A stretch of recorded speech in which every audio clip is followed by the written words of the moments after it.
Љубовта е најсилното чувство. Се раѓаме од љубов и во љубов, живееме во љубов и бараме љубов за возврат. Таа е емоцијата што не мотивира. Љубовта е израз на наклонетост и најважно од се, таа е начин на размислување што често треба да го избираме. Денес во приказна ќе зборуваме за љубовта.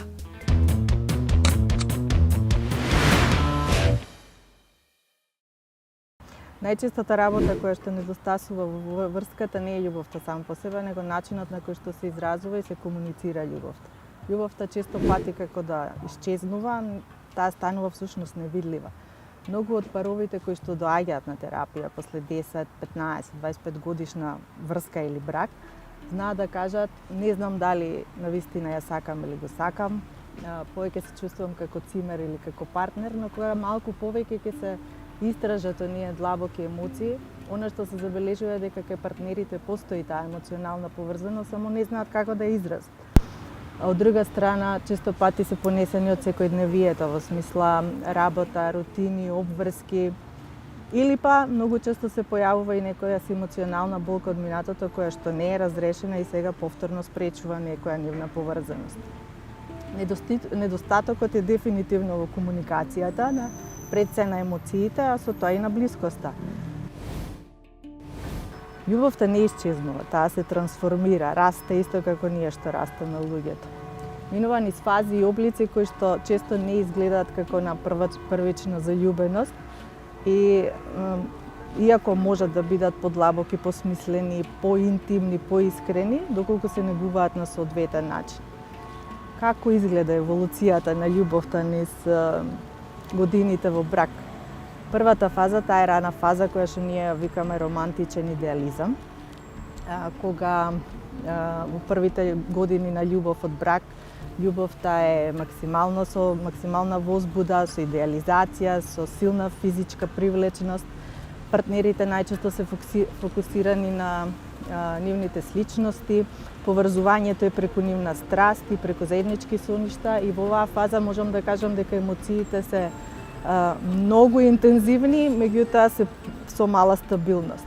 За разлика од следната фаза која што следува, тоа е средна фаза, тоа е фазата на реалност и на прераспределба на улогите. Тоа е онаа фаза кога љубовта веќе се соочува за прв пат со секојдневието, со реалноста.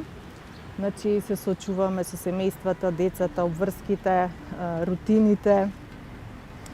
Тогаш прв пат партнерите гледаат дека постојат разлики помеѓу нив, дека се соочуваат со конфликти, со несогласувања кои што претходно не биле очигледни.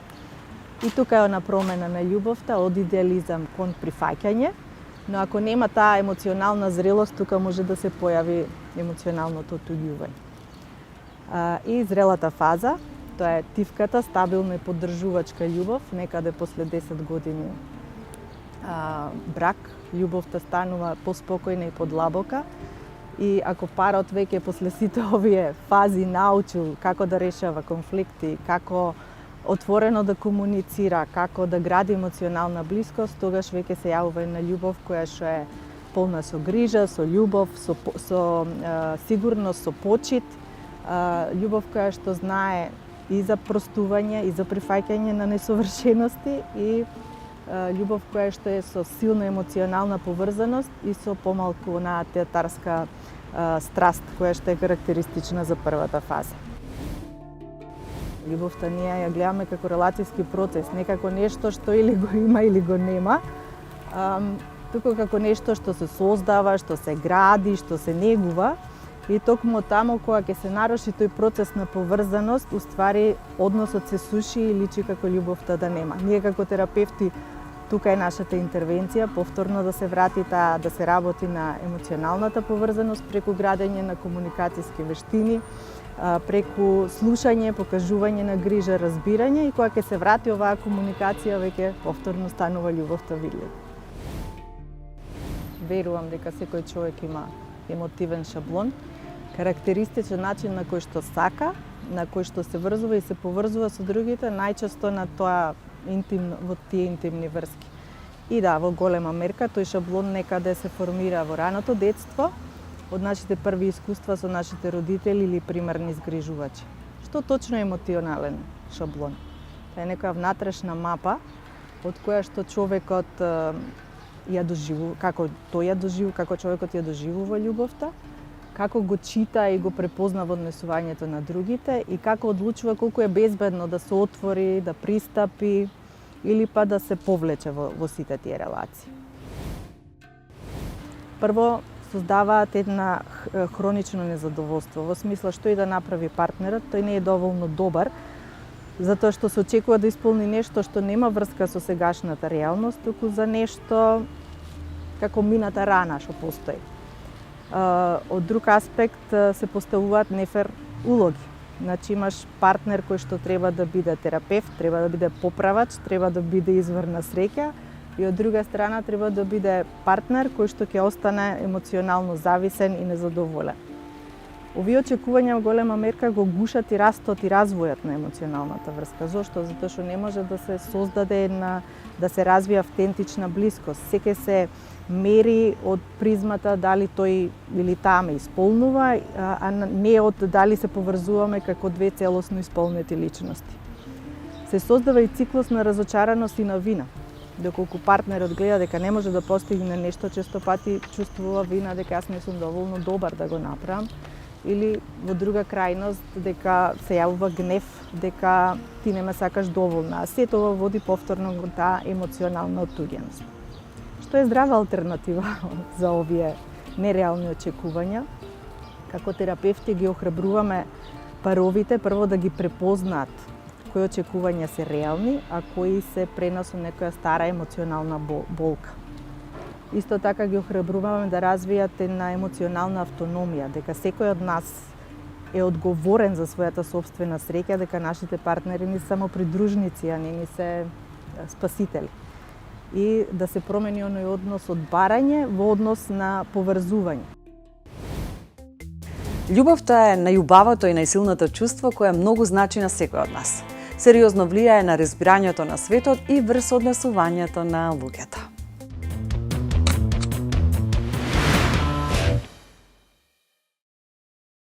Човекот живее за својата љубов. Прво што ми доаѓа на ум е една мисла на Светиот Августин во неговото дело Исповеди, кога зборува за феноменот на времето. Значи, како што вели Августин, вели кога никој не ме прашува за времето, многу добро знам што е. Ама кога ќе се обидам да му објаснам на тој што прашува, тогаш не знам што е времето. Мислам дека нешто слично би можело да се каже и за љубовта, во таа смисла што иако секој од нас интуитивно, длабински чувствува дека многу добро знае што е љубовта, кога ќе се обидаме да ја дофатиме во зборови, во дефиниции, тогаш очигледно јазикот до некаде не изневерува. Мислам дека многу тешко може да се проникне во нејзината суштина, затоа што таа во основа е веројатно една од најголемите тајни и мистерии на човечкиот живот. Но сепак филозофијата се обидува да даде некоја дефиниција, некој прелиминарен одговор. Според општото филозофско сваќање би можело да се каже дека љубовта представува едно чувство на длабока привлечност кон друга личност или кон некој друг објект, што подразбира познавање, грижа и одговорност за тоа што се сака. Во таа смисла, тоа представува една состојба во која што другото или другиот, она што се сака, представува вредност под себе. Она што не мотивира кон едно доблесно и благородно дејствување. Меѓутоа, ми се чини дека за секој оној кој што барем еднаш во животот вистински љубел, оваа дефиниција како да е премногу, би рекле, мирна, спокојна, неутрална. Таа не дофаќа еден многу битен аспект на љубовта, кој што, велам, го искусуваме низ нејзиното реално доживување, а тоа е една вулканска енергија, која што таа носи и која што е способна буквално да не исфрли од животната траекторија, од местото каде што се наоѓаме, кога ќе не погоди.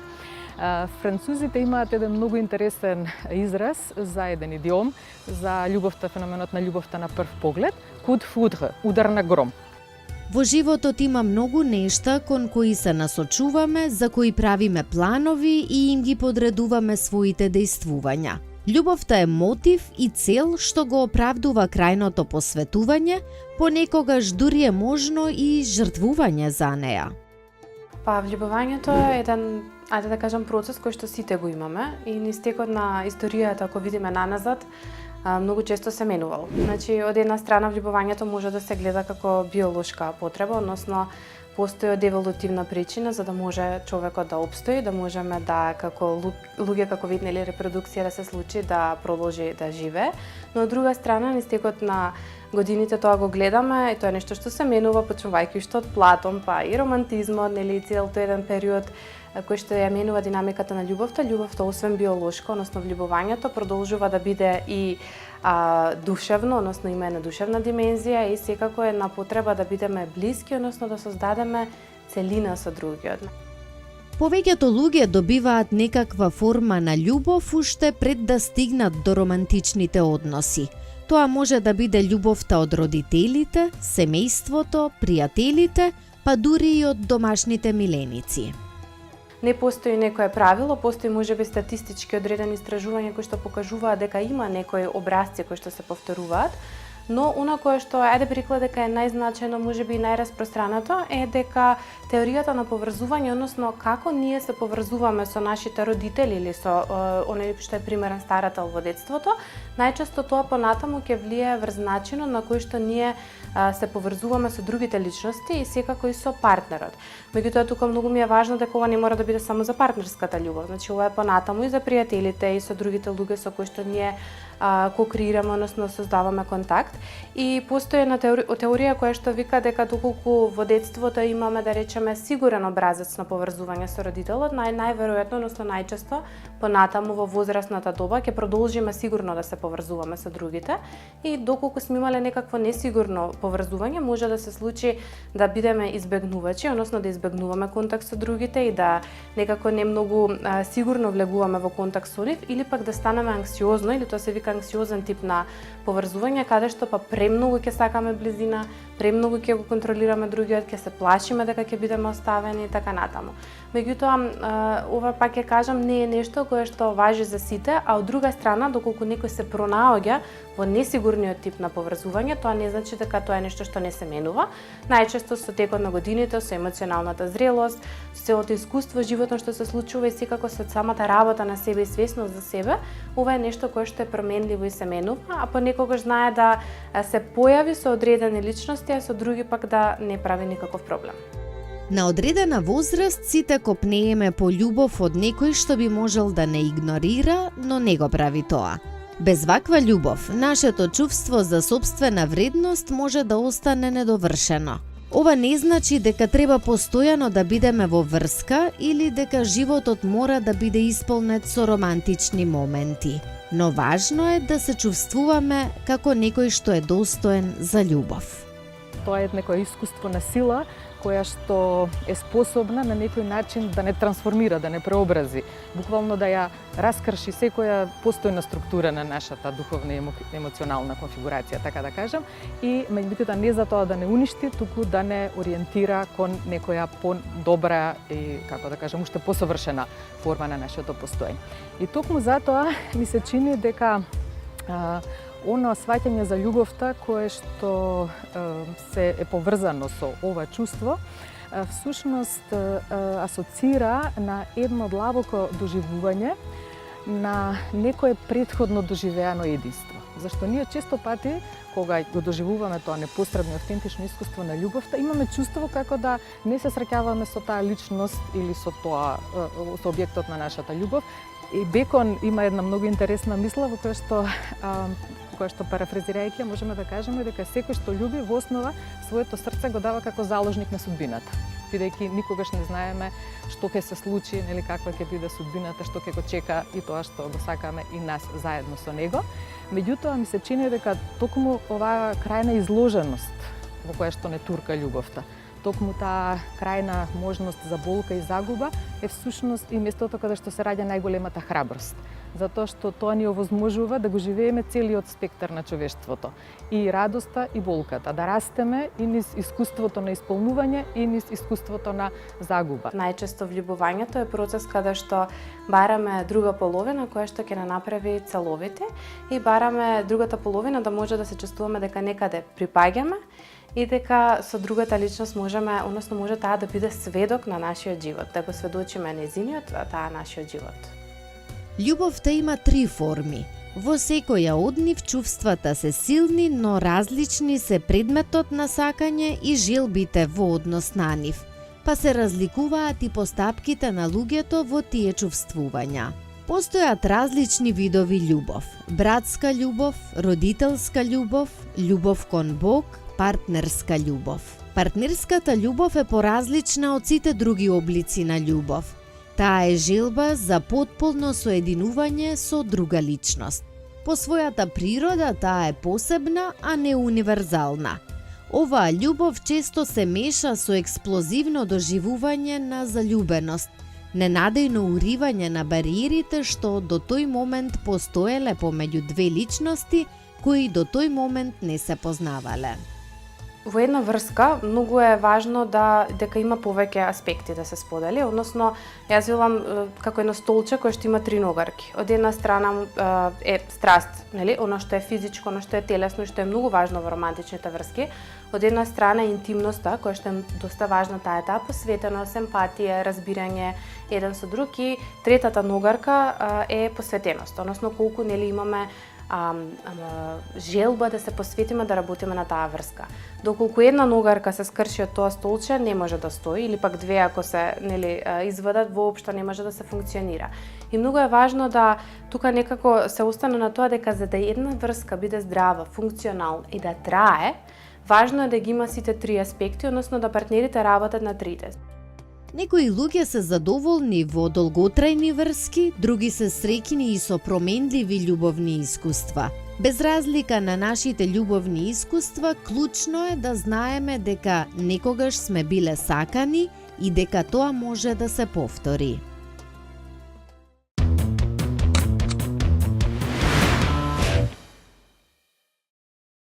Сите се раѓаме со љубов, живееме во љубов. Љубовта е дел од нашето секојдневие. Но што всушност е љубовта? За љубовта, па сите големци, сите поети, филозофи од Платон почнувајќи па се до големите писатели како Толстој, Кафка, Достоевски, поетите како Пабло Неруда, нели давале некоја своја дефиниција. И навистина е тешко да се дефинира љубовта, особено е тешко да се дефинира со една реченица. Меѓутоа, љубовта е едно нешто возвишено и затоа не може така лесно да се опише, исто како некои музички дела кои што се возвишени и кои што не можат да се опишат со зборови, така и љубовта. Според Ерих Фром, љубовта е уметност. Јас се согласувам со него и јас ја доживувам љубовта како уметност, затоа што несомнено дава силна инспирација, буди кај човекот нешто неописливо, нешто необјаснливо и без љубов не можеме да живееме. Со љубов се раѓаме, за љубов умираме, љубовта не следи во текот на целиот свој живот. Иако во последно време мора да признаам некако светот како да надвладеа злото, нели секогаш така ни се чини, меѓутоа па да не постоеше и љубовта, ја немаше да постои овој свет, така што мислам дека љубовта може би звучи како некоја приказна, како наслов на вашата емисија, нели во приказните на крајот љубовта секогаш победува, но и на вистина кога постои ljubов, тогаш работите си го добиваат својот природен и нормален тек.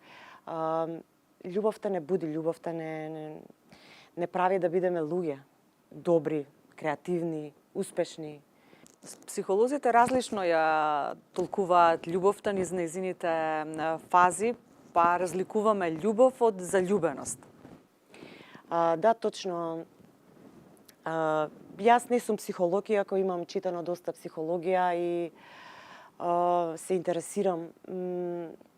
Повторно ќе го цитирам тука Ерих Фром, кој што ми е еден од омилените, и во неговата книга Уметноста на љубовта кажува дека заљубеноста трае 6 месеци. Не знам, не сум мерела, може би е така, кај сите луѓе, веројатно не го кажал тоа случајно. Заљубеноста е она првична искра, страст, нели, сексуалната привлечност, исто така тука хемија која што се раѓа меѓу двајца, на некој начин тоа е биологија или физиологија, не знам, меѓутоа Залюбеност е нешто што може да биде краткотрајно и да помине. Нели велат некој човек го гледаме со розови очила, кога ќе го запознаеме на почетокот, кога сме залюбени или залудени, и тоа може да се нарече и залуденост, не само влюбеност. Но љубовта е нешто што навистина трае и може да трае и вечно. Љубовта е подлабока, посуштествена. Љубовта бара дисциплина, бара одговорност, бара посветеност, бара толеранција, бара многу жртвување, пожртвуваност.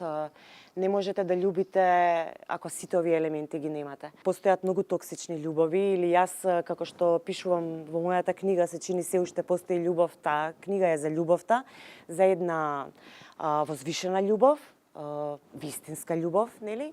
И една нељубов, односно грда љубов, ако може така да се каже, љубовта да биде грда, но љубовта може да се огрди, може да стане токсична, не заради двајцата партнери, често може да стане токсична и заради околината. Различни причини можат да бидат за да ја отрујат нивната љубов. Меѓутоа, ако е љубовта многу силна кај партнерите, тогаш ниту една бура, ниту еден земјотрес, ниту една планина врз нив да се сруши нема да може да ја уништат ако е силна и ако е вистинска. Јас верувам во таква љубов. Во денешно време им се воодушевувам на оние партнери кои што ја издржале играта на социјалните мрежи. Нели оној флерт, пишувањето на Инстаграм, на Фејсбук, се тоа може да го доведе бракот или врската во опасност. И потоа настанува онаа токсичност, ако зборуваме за таков тип на токсичност, далеку да не зборувам за оние за физичко или психичко насилство, сега тоа е веќе некоја друга тема. Ако го тргнеме физичкото и психичкото насилство на страна, иако е многу присутно, мора да признам, особено психичкото насилство за кое што малку се зборува. Физичкото е видливо, но психичкото не е и тешко се докажува, но љубовта може да прерасне во токсична доколку влезе трето лице. Може ли љубовта да преживее предавство? Тоа е многу деликатно прашање, па мислам дека не. Јас сум малку потврдокорна, потрадиционална сум во моите сваќања околу љубовта, затоа што ако се случува предавство, тогаш не било љубов.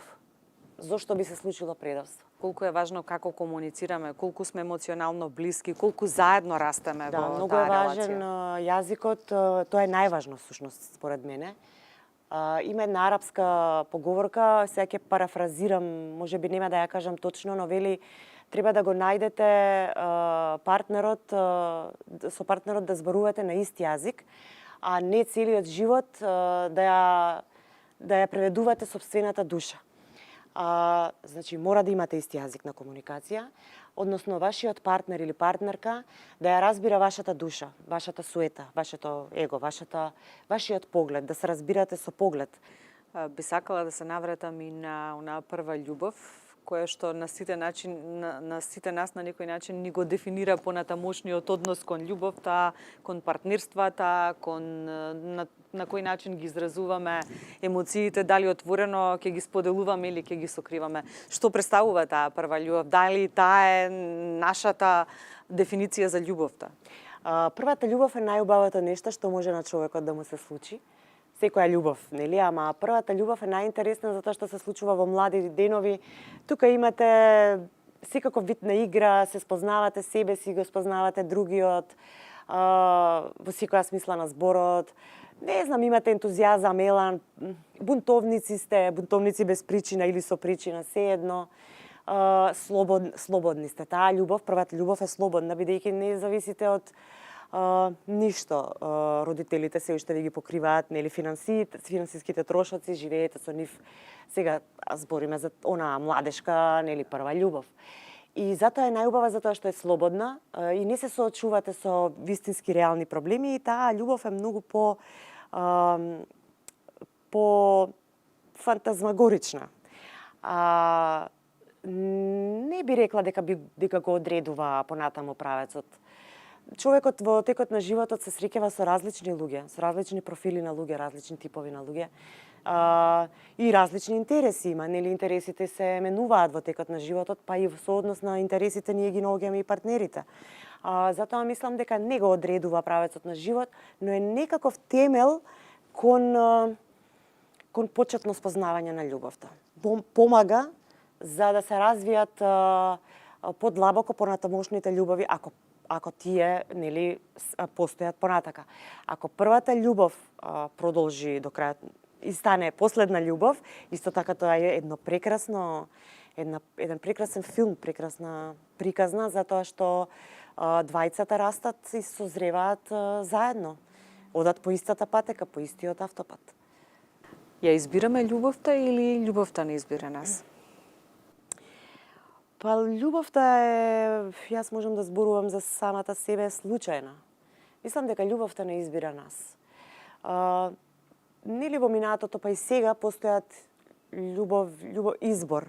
Моите баба и дедо така се земале, така се била нели свадбата во тоа време било тоа наместено.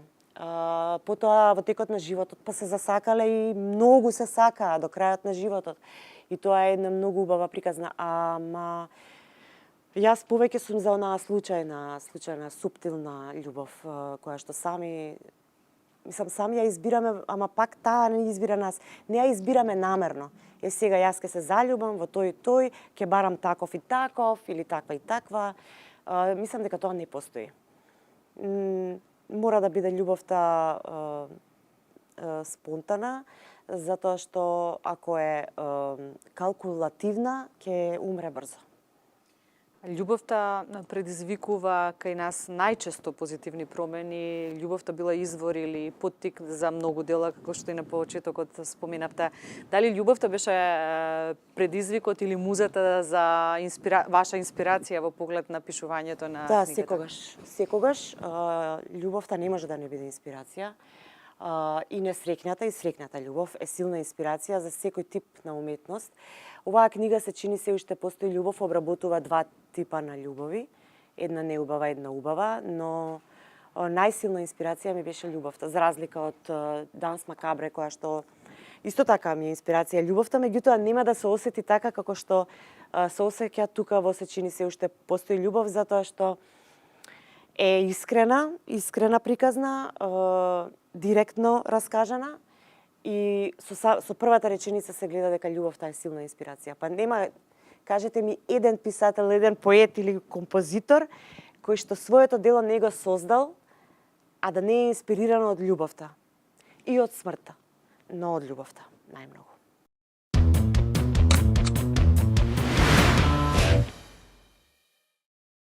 Најбитна е љубовта. Ако имате љубов, се ќе се створите, сите тешкоти ќе ги надминете и ќе останете, ако планирате да остварите семејство. Ова е драгоцената поука која мајка и ја пренела на Сонја и нејзините сестри. И да, таа била сосема во права. Сонја и Огнен се заедно скоро 3 децении. Нивната љубов во почетокот не ги исполнувала родителските очекувања.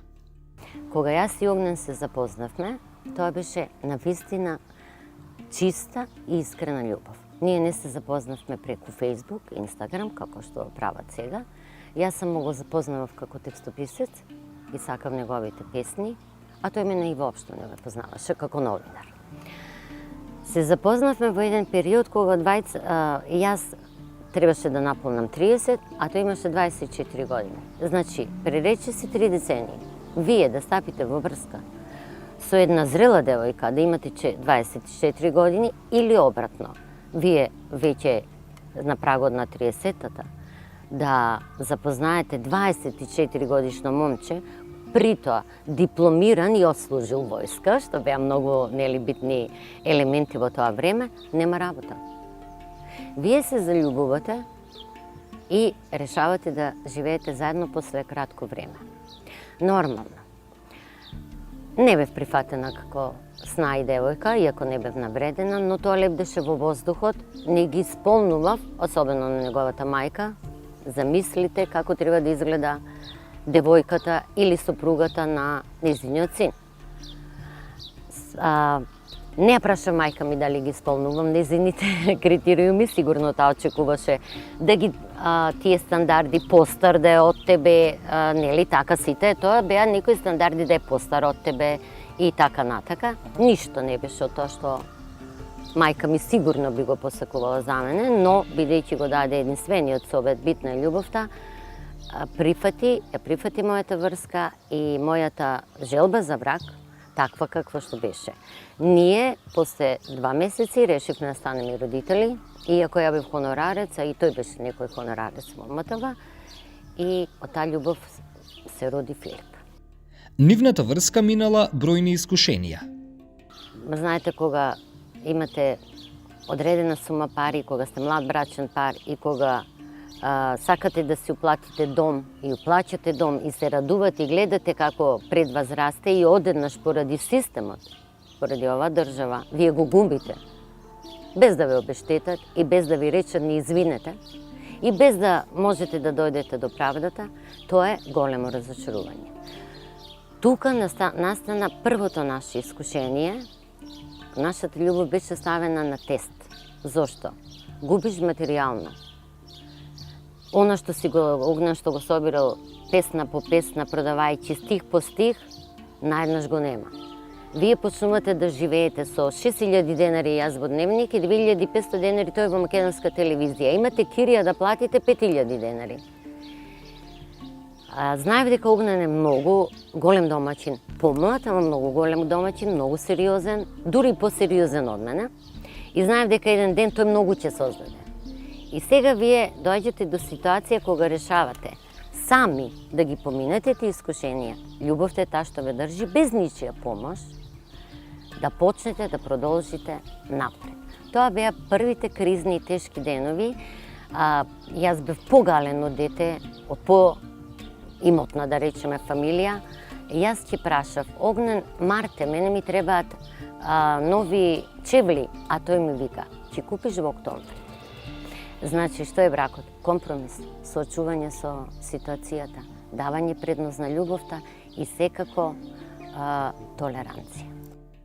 Не е едноставно да бидеш во врска со уметник, смета жената која беше инспирација за текстот на една од најубавите песни на Тоше – Сонце во твоите руси коси. Да се живее со уметник е многу тешко. Сите жени кои имаат уметници знаат дека тие прво имаат некоја депресија. Не можеш да ја наречеш депресија како болест, туку од таа тага ги создаваат и своите најголеми дела. Уметникот има големо его.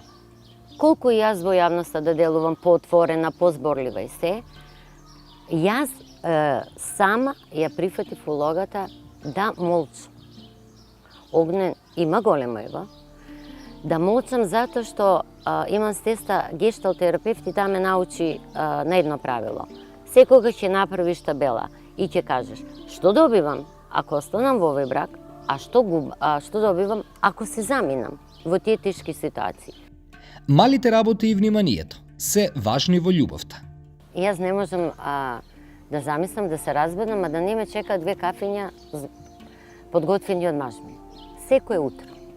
Тој оди на работа, ни прави доручек и кафе. Да, јас едно по друго пијам кафе. Значи, тоа е толку, можеби, мал гест, секој знае да си свари кафе. Меѓутоа, понекога се чудам, како успева да ни направи доручек. Ние сме повеќе ориентирани кон здрава храна и така натака, да ни направи доручек и да оди на работа. Никогаш не пропушта за викенди, обседнате со тоа, нешто да ни сготви и да бидеме среќни. Љубовта и почита ги пренесува и на нејзиниот син. Филип го учам да ја почитува жената во секој поглед. Го учам никогаш да не спомнува мама. Мајка ми ова правеше. Тие што се единци знаат да бидат малку поразгалени, поприврзани кон мајка. Да, Филип е поприврзан. Вистина им посакувам да ја доживеа љубовта. Она љубов што ние сме ја доживеале по старите генерации. Или барем да ја син ми и неговата сопруга да ја почувствува таа љубов што ние ја имавме со Огнен, затоа што сигурна сум дека ќе ги држи до крајот на животот. Секој од нас има јазик на љубовта кој го преферира. Тоа ни помага да пронајдеме смисла во светот. Одвојте време за да ги забележите начините на кои вашето дете ја изразува љубовта кон вас, другите деца, како и другите членови на семејството. Јазикот на љубовта го вклучува физичкиот контакт, зборовите кои поддржуваат, времето, безусловноста и благодарноста, но и начинот на кој ги правиме работите преку дела.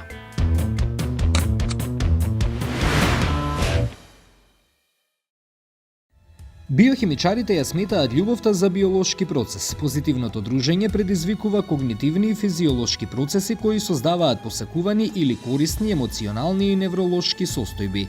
Врската овозможува постојано активирање на сензорните и когнитивните системи кои го поттикнуваат телото да баре љубов и позитивно да реагира на интеракцијата со најблиските, а негативно на нивното отсуство. Во психолошките и филозофските теории се прави таа разлика, во смисла на тоа што влюбеноста се поврзува со некој аспект на идеализација на саканата личност, која што бидејќи го мобилизира целиот капацитет на нашето постоење, вклучително и најдлабоката биолошка, па и основа има и како да кажам, хемија, нели, мобилизација на целиот хормонски комплекс кој што е одговорен за чувството на среќа и влюбеност. Таа е навистина интензивна, меѓутоа по самата своја суштина не може да трае многу долго. Така, екстазата на некој начин не може да биде основен медиум, основно ниво, основен тон на нашето постоење. Меѓутоа ми се чини дека вистинската љубов е она во што влюбеноста се трансформира со текот на времето, во што се преобразува, доколку има вистинска основа и доколку има волја, трпение, одговорност и посветеност од сите што се инволвирани во љубовниот однос. Кога две лица се привлекуваат, се случува виртуелна експлозија на неврохемикалии како што е адреналинот. Експлодира огномет и ни се чини дека гледаме звезди. Кога сме заљубени, во организмот се ослободува фенилетиламин, кој действува на нервниот систем како лек. Доаѓа чувство на возбуда и хиперактивност. Исто така се лачи допамин, кој пак ни дава чувство на еуфорија. И тука е норпинеферин кој го максимира адреналинот. Коктелот од овие три хемикалии го дава ефектот што секој го знае и го обожава – заљубеноста. Комуникацијата е многу важен темел на љубовната еластичност. Знаете, кога нема комуникација, се вели дека можеби куќата има ѕидови, но нема прозорци, нема светлина.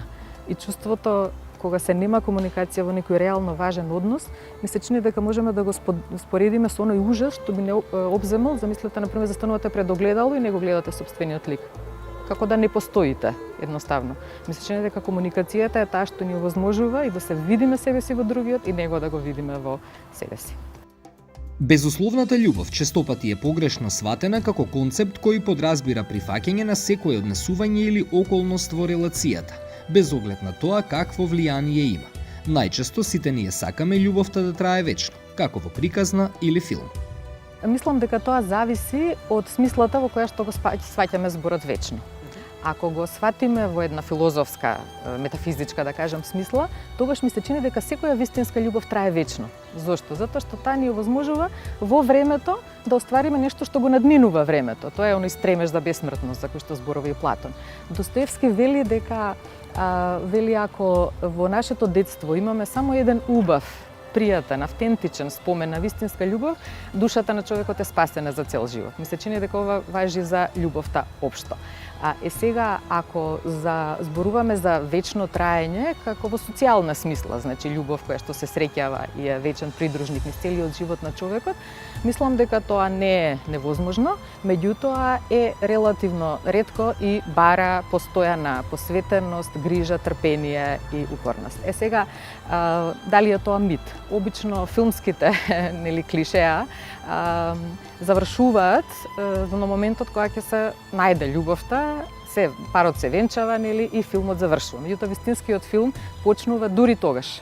Така, за жал некогаш тој филм може да прерасне во хорор, може би да има моменти на романтична комедија, најчесто е драма, меѓутоа она што тие митови, тие филмски клишеа на некој начин може би имаат една опасна димензија во таа смисла што не сугерираат, значи не вкоренуваат представата за тоа колку е всушност тешко и ретко и колку треба работа и напор и вистинска посветеност за да се оствари љубов која што трае низ целиот живот. Вистинската безусловна љубов вклучува непоколеблива емоционална поддршка и грижа за една личност, додека истовремено одржува остроумна перспектива за нивните постапки и избори. Тоа е љубов која ги надминува сите фактори, но не значи замижување пред штетните однесувања или овозможување деструктивни образци.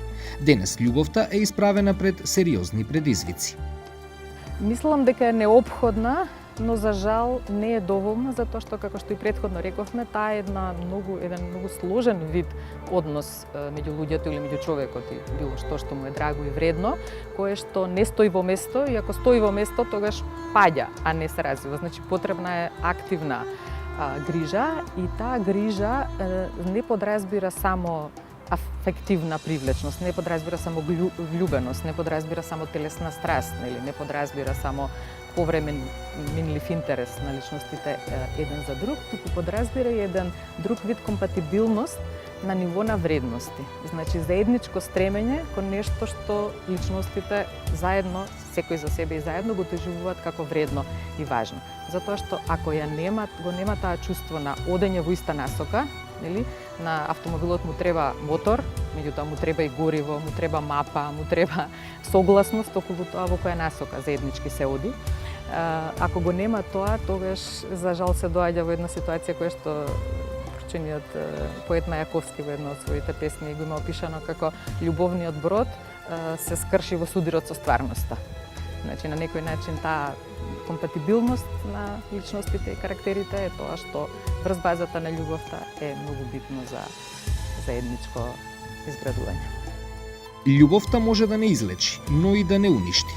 Таа има трансформативна моќ во двете насоки. И во насоката на лекување и, како што реков, допир до некое повисоко и поавтентично ниво на нашето суштествување, меѓутоа за жал може навистина да биде и најдлабоката рана и да не скрши на таков начин што често пати е многу тешко да се опоравиме, но ми се чини дека тука исто така треба да се направи една концептуална финеса.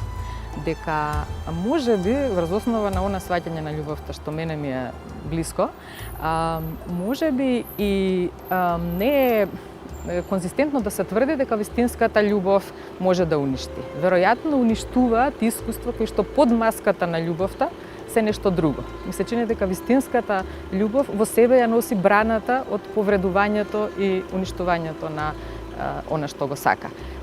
Изгледа дека сите битни емоции позитивни во човечкиот живот го имаат она што жаргонски може да се нарече лош брат близнак или свој најблизок непријател, нели?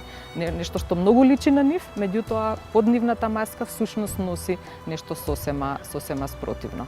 И затоа сакам да кажам веројатно дека она што уништува е некоја, како да кажам, неавтентична, некоја форма на емоција, некоја форма на фиксираност врз другото суштество, кое што е можеби сосема спротивното од вистинската љубов. Веројатно тоа што можеби и самото би сакало да биде ljubов, ама не успева да се издигне до вистинската чистина на тоа чувство и склизнува во токсичност, веројатно настанува тогаш кога се повредуваат оние клучни компоненти на љубовниот однос. Почита кон другото суштество, свеста за границите меѓу нас и меѓу она што го сакаме како личности, вниманието, грижата и одговорноста. Безусловната љубов не треба погрешно да се толкува како безусловна толеранција. Љубовта може да биде здрава љубов или нели оно кон кое што сите целиме, но од друга страна многу често се случува и тоа е еден голем проблем да љубовта е зависна или пак од друга страна може да биде и манипулативна. Сега зависната врска е нешто кое што би рекла дека доста повеќе се зборува во текот на годините на ова. Јас морам да напоменам дека многу влијание има и музиката, филмот, значи тука сите представи, можеби би рекла една култура која што е донесена после романтизмот, да малку на љубовта се гледа како лудост И мислам дека некои работи кои што, ајде би рекла и Шекспир кога ја правил и Роме и Јулија, не очекувал дека можеби било повеќе во намена на смеа, односно да се исмее она што не е добро, затоа што особено младите кои што и немаат една развиена метакогниција многу силно да можат да видат што е она што е здраво, знаат да влезат токму во зависните врски, бидејќи тоа е нешто кое што е пропаганда, мислам во наводници пропаганда, односно кое што се гледа како нормално, каде што едната личност знае да се изгуби себе си, односно да стои на една позиција каде што се губи себе, го губи своето јас за другата личност. И тоа е како паразитско растение кое што ќе се закачи на некое дрво, нели не може да обстојува само, туку црпи од коренот на другата личност, а другата страна, односно оној кој што многу често несвесно влегува во манипулативната врска, каде што другата личност е таа која што смета дека е добра и дека ја одржува нели во живот другава личност. И сега што се случува? Тоа е една несвесна позиција каде што едниот е на позиција на дете и покрај тоа што е возрасен и не делува како здрава личност која што знае дека може без другата личност, дека сака да создаде една целина со другата личност, туку стои во едно место каде што ако другата личност не постои, ако другата личност не ме валидира, ако другата личност не ме сака, јас нема да можам да постојам и да опстојам. Многу често завршуваат негативно овие парови. Воспоставувањето здрави граници во односите е од клучно значење за личен раст, поттикнување на автентичноста и одржување на емоционалната благосостојба. Со препознавање и почитување на овие граници можеме да искусиме подлабоки врски, подобрена комуникација и вистинска љубов кон себе и нашите блиски. Прифаќањето на идејата дека љубовта и толеранцијата коегзистираат со личните граници го отвара патот за односи изградени врз доверба, почит и заеднички раст. Кога гледаме во емоциите, ние знаеме емоции, па тажна сум, радосна сум, среќна сум, така, заљубена сум, осамена сум, ама што со тоа? Емоционалната писменост е токму оно што се развива низ работата на себе, или јас би рекол низ 3 нивоа на свесност. Едното е свесноста за мене, значи за нас, која сум јас, каде сум јас, кои се моите потреби, желби, граници и така натаму. Второто ниво на свесност е кој си ти, односно партнерот во случајот, што се неговите потреби, желби, емоции и така натаму. И третата свесност која што најдоцна се создава, и мислам тоа е, ајде би рекла веќе во возрастната години почнува многу повеќе да се работи на тоа, е свесноста за кој сме јас и ти, односно како јас влијам на тебе, а како ти влијаеш на мене. И тоа е најтешко некако да се ајде да речам да се развие, затоа што многу често сме или само во другиот, па што се ти правиш и така натаму, или само во нас. Емоционалната писменост е токму таа што ќе ни помогне да можеме нели да напишеме една цела приказна, една љубовна приказна како со тие емоции, односно кога да реагираме, кога да другата личност ни биде во поддршка на наша регулација или корегулација, кога нели ние треба да на некој начин се стиснеме малку за да му дадеме поддршка, кога не смееме веќе да се стиснеме за да не експлодираме.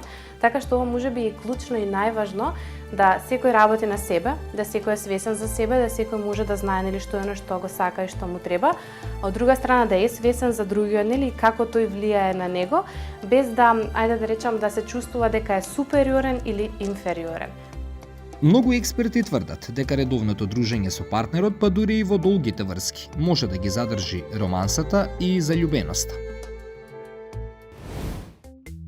Љубовта од секогаш била инспирација не само за писателите и филозофите, туку и за сите останати луѓе.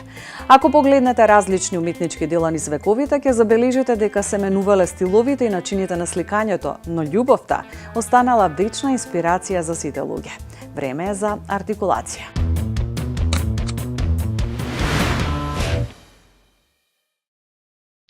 Љубовта е насекаде. Таа е универзална. Нема култура која научниците ја истражувале, а да не знае за љубовта. Сепак, научниците феноменот го третираат дури од 80-тите години на минатиот век. Од тогаш, психолози, невролози и социолози се обидуваат да и влезат во трагата на љубовта и наоѓаат различни одговори на прашањето што всушност е љубов. Научници од Кралскиот коледж во Лондон користеле скенер, магнетна резонанца за скенирање на заљубениот мозок. Откриле дека деловите на мозокот поврзани со награда и задоволство биле активирани, додека деловите поврзани со моралните прашања биле деактивирани. Љубовта е двигател, најмокната емоција која руши ѕидови, предрасуди, која дава живот и му дава смисла на животот. Символ кој спојува светови и од разликите прави една совршена симбиоза. Тоа е се за денес. Довидување до следната приказна.